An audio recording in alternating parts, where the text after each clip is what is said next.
Bom, então agora que a gente definiu alguns termos, né, a gente pode efetivamente falar do movimento uniforme. Então, entendendo que o movimento é a mudança de uma posição de algum objeto com o passar do tempo, a gente vai definir que o movimento uniforme é quando a gente observa que aquele objeto está sempre mudando de posição de maneira igual. Ou seja, em termos de movimento, a gente vai pensar que o que faz ele se mover igual é ele ter sempre uma velocidade constante ou a mesma velocidade durante esse trajeto. Se o movimento então ele for em linha reta, tá? A gente chama isso de movimento retilíneo uniforme. Tá? A gente vai abreviar esse tipo de estudo como MRU, beleza? Tá? Exemplos de movimento uniforme que nós temos em nosso cotidiano. A velocidade da luz, tá? Ela tem um valor fixo, né, de 300 milhões de metros por segundo. Tá? Então, nada atualmente pode ser mais rápido do que a luz. E o som também, ele se move com velocidade constante, aproximadamente, né, 340 metros por segundo. Tá? Salvo isso, qualquer outro movimento que nós observarmos, a gente não vai conseguir perceber ele de maneira constante. E aí a gente vai precisar definir um conceito que é a velocidade média. Se eu pegar um trajeto qualquer, por exemplo, sair da minha casa e ir até um parque, eu posso jogar num aplicativo de mapa, saber essa distância e marcar o tempo. Basicamente, se eu fizer isso daí, eu vou estar calculando a velocidade média, que é a rapidez com que eu vou levar para chegar até um determinado lugar. Tá? Então, a velocidade média ela é dada pela a variação de posições, né, ou que a gente chama de deslocamento, da onde eu cheguei menos aonde eu saí. Tá? Então, a gente vai usar essa ideia de S1 sendo o espaço final, né, de onde a gente está, menos o S0, que é o espaço inicial.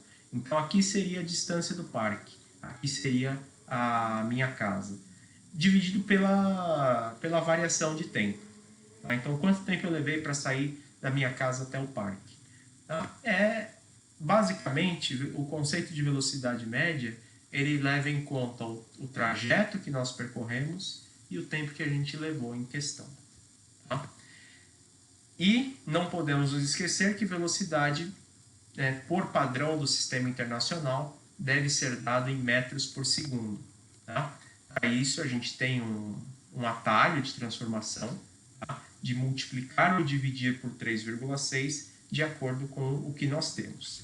Tá? Então, vamos ver aqui um exemplo numérico. Tá? Um veículo trafegou por uma rodovia, passando pelo quilômetro 55 às 9 e pelo quilômetro 265 às 11. Sabendo que nesse intervalo de tempo o veículo ficou estacionado durante 15 minutos, no quilômetro 137, determine a velocidade média de todo o percurso. Então, esse problema aqui, a gente precisa calcular a velocidade média. Para isso, a gente precisa listar algumas informações para a gente não se confundir aqui. Tá? Então, eu gosto sempre de fazer uma tabelinha com dados. Tá? Exercícios de física, geralmente, eles têm muitas informações. Para a gente não se perder, a minha sugestão é sempre fazer anotações. Então, vou colocar aqui, ó, que primeiro ele passou, né, pelo quilômetro 55, tá, às 9 horas. Depois, pelo quilômetro 235, né, vou pôr assim que fica melhor, às 11 horas. É interessante, sempre que a gente fizer essa análise, a gente procurar identificar as grandezas envolvidas. Então aqui, né, sendo as quilometragens as posições, eu vou chamar de S0 a posição no instante de tempo inicial. Tá? E eu vou chamar de T0 o instante de tempo também inicial, que eram as 9 horas.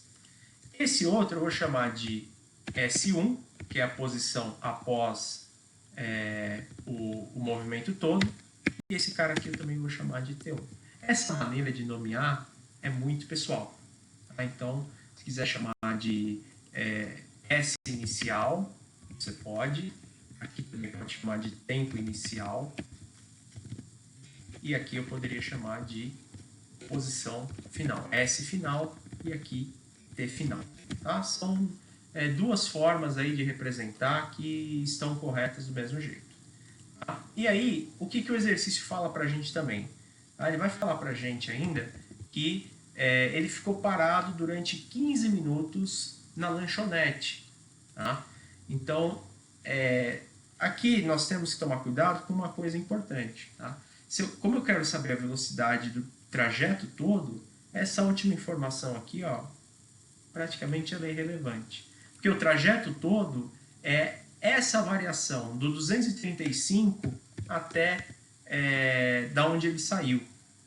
Portanto, aqui, vamos fazer aqui o exercício, né? Eu vou ter que fazer a posição final menos a posição inicial, dividido pelo tempo final menos o tempo inicial. É distância sobre tempo, praticamente, tá? Dessa forma, a gente tem ali, ó, substituindo dados aqui, 235 menos 55, dividido por 11 menos 9. 235 menos 55, se a gente fizer aí de cabeça, a gente vai chegar em um valor de 180. Tá? A gente chega no valor de 180, e embaixo nós temos 11 menos 9, que é igual a 2. Então, a minha conta aqui é dividir 180 quilômetros, não posso esquecer das unidades, por 2 horas. Quando eu calculo isso daqui, eu vou encontrar um valor de 90 km por hora. Porém, o exercício pediu para a gente o resultado em metro por segundo. Então, o que nós vamos fazer? Quilômetro por hora para metro por segundo, eu divido por 3,6.